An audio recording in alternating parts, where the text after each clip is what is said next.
یہ گزارش یہ ہے جی کہ بعض علماء فرق کرتے ہیں لڑکا بچہ جو ہے اس کے پیشاب میں اور بچی کے پیشاب میں۔ وہ کہتے ہیں کہ بچی کا پیشاب جو ہے نا اس میں رسومت زیادہ ہوتی ہے، لہٰذا وہ ناپاکی، اس کی ناپاکی میں کوئی شک نہیں، لیکن بچے کے پیشاب میں وہ رسومت نہیں ہوتی۔ لیکن حنفی مسلک میں یہ ہے کہ پیشاب پیشاب ہے، وہ لڑکے کا ہو یا لڑکی کا ہو، وہ ناپاک ہے، اس کو ہر حال میں دھونا پڑے گا۔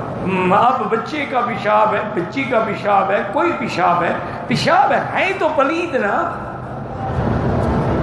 اس لیے حضور نے فرمایا کہ ان دو قبر والوں کو عذاب ہو رہا ہے، انہما یعذبان وما یعذبان فی کبیر، اور ایک کو کیوں ہو رہا ہے کہ لا یستتر عن البول، پیشاب کے قطروں سے بچتا نہیں تھا، تو پیشاب کے قطرے اتنی گندی چیز ہے کہ اسے عذاب قبر ہو رہا ہے۔ تو جب اتنی سختی ہو تو بچنا بہتر ہے، بچے کو ہو یا بچی کو ہو۔ شریعت میں کوئی شرم نہیں، کوئی ایسا مسئلہ ہو پوچھ لیا کریں، ہر مسئلہ، چھوٹے سے چھوٹا بڑے سے بڑا مسئلہ، عورتیں بھی آگے حضور پاک سے پوچھتی تھی، تو اس میں کوئی شرم نہیں ہوتی ہے۔ ایک عورت اپنے شوہر کی اجازت کے بغیر نفلی روزے رکھتی ہے، بالکل ناجائز ہے، کوئی ثواب نہیں۔ اگر نفلی روزے رکھنے ہیں تو شوہر کی اجازت ضروری ہے۔ ایک عورت شوہر کی اجازت کے بغیر اپنے گھر سے نکلتی ہے، بالکل ناجائز ہے، حتیٰ کہ فقہاء نے لکھا ہے اگر اس کو اس کے والد بھائی ماں کی موت کی خبر بھی ملے تب بھی اجازت کے بغیر گھر سے نہیں نکل سکتی۔ جو عورتیں اجازت کے بغیر گھر سے نکلتی ہیں ان پہ اللہ کی ناراضگی ہوتی ہے، حکم ہے کہ گھر میں رہو، اور بغیر محرم تو اللہ کہتے ہیں میرے لیے حج پہ بھی نہ ہو۔ اب دیکھیں حج فرض ہے، عورت کے پاس پیسہ ہے، حج فرض ہے، محرم نہیں ہو سکتا، کوئی بات نہیں، جب تک محرم نہ ہو مت آؤ۔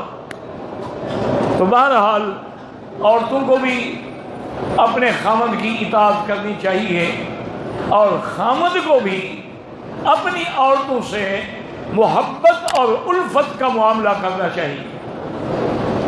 اللہ کے نبی نے فرمایا کہ تم میں سب سے بہتر وہ ہے جو اپنے گھر والوں کے لیے بہتر ہو۔ خیرکم خیرکم لأہلہ وأنا خیر لأہلی، ان کی کڑوی کشیدی باتوں کو برداشت کریں، انہیں قائل کریں، انہیں اس بات پہ راضی رکھیں کہ ہم دونوں نے مل کے اس گھر کو سنوارنا ہے۔ نہ اکیلا شوہر کچھ کر سکتا ہے، نہ اکیلی بیوی کچھ کر سکتی ہے، تو دونوں کو اتفاق اتحاد سے، اور اچھے اچھے علماء کے درس جو ہیں وہ کیسٹ کے ذریعے، موبائل کے ذریعے ان کو سنائیں۔ اسی طرح اسلام میں جو خامد کے حقوق ہیں وہ کتابیں اس کو پڑھائیں، پڑھی ہوئی نہیں ہے تو کہو بیٹھو اور پڑھ کے سنائیں، تو انشاءاللہ جلد اصلاح ہو جائے گی۔ اصل میں بات یہ ہے نا میرے عزیز، مصیبت تو یہ ہے، ایک آدمی نے، بڑی پرانی بات ہے، میرا دوست تھا، وہ بڑا اچھا دوست تھا بیچارہ، پتہ نہیں کسی طوائف کے چکر میں آ گیا اور اس نے اس سے شادی کر۔ اب وہ اس کی ساری زندگی بازار میں گزری، تو لازمی بات ہے نا کہ چور چوری سے جائے، ہیرا پھیری سے تو نہیں جاتا۔ میرے پاس آیا اور کہنے لگا کہ حضرت آپ کو پتہ ہے میں نے غلطی کی، مجھے والدین نے بھی گھر سے نکال دیا ہے، لیکن بہرحال اب میں نکاح کر بیٹھا ہوں، وہ میری بیوی ہے، لیکن حالات یہ ہیں کہ وہ اب بھی کبھی بازار جا رہی ہے، کبھی پکنک پہ جا رہی ہے میری اجازت کے بغیر، اور کچھ بھی نہ ہو تو بن سور کے چھت پہ کھڑی ہو جاتی ہے۔ آپ کی تقریریں اس نے سنی ہیں کیسٹوں میں، آپ کا بڑا احترام کرتی ہے، آپ مجھ پہ احسان کریں کہ اس کو جا کے نصیحت کریں۔ میرا دوست تھا، میں نے کہا اگر میرے کہنے سے کسی کا گھر آباد ہو سکتا ہے، میں چلا گیا۔ بہرحال بڑا لمبا چوڑا قصہ ہے، خلاصہ یہ ہے جب میں گیا میں نے جناب اپنے وہ مولویوں والی بڑی لمبی چوڑی تمہید باندھی، تقریر کی اور یہ اور وہ، اور صاحب نے ایک ہی بات کی، میرا منہ بند ہو گیا، میری ساری تقریر ہی ختم ہو گئی. اور نے کہا مکی صاحب اس سے پوچھیں یہ مجھے کسی شریف گھر سے بیاہ کر کے لایا ہے یا چکلے سے اٹھا کے لایا ہے؟ اس وقت اس کو پتہ نہیں تھا کہ میری عادت کیا ہے. اب کس بات کی شکایت کرتا ہے؟ ایک بات. دوسرا انہوں نے کہا مکی صاحب اس کی آوارگی کی آپ ضمانت دے دیں، میں کوئی آوارگی نہیں کروں گا، یہ جہاں چاہے پھر اس لیے کہ مرد ہے، اور میں مجبور ہوں، میں کوئی زنا نہیں کرتی، کوئی باہر ایک عادت ہے باہر نکلتی ہوں. باہر تو عادت یہ ہے کہ ہم بھی تو غلطیاں کرتے ہیں نا، پھر عورتیں کیسے ہمارے کہنے میں رہیں؟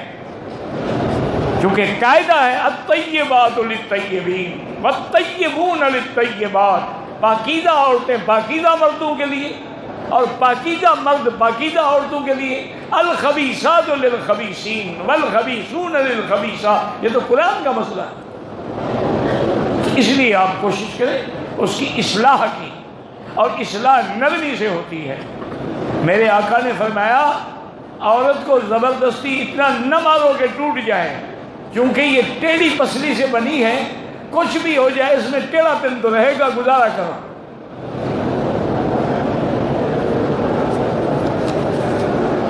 کہتے ہیں جی کہ الفاظ سے واپسی پر مزدلفہ کے حدود شروع ہونے سے چند قدم پہلے ٹھہر گئے. بہرحال ٹھہرنے کے بعد آہستہ آہستہ مجمع بڑھتا رہا. مستورات نے حدود سے پہلے ہی قیام کر لیا. میں نے کچھ دیر بعد حدود کے اندر داخل ہو کر نماز پڑھی، دوبارہ پڑھی.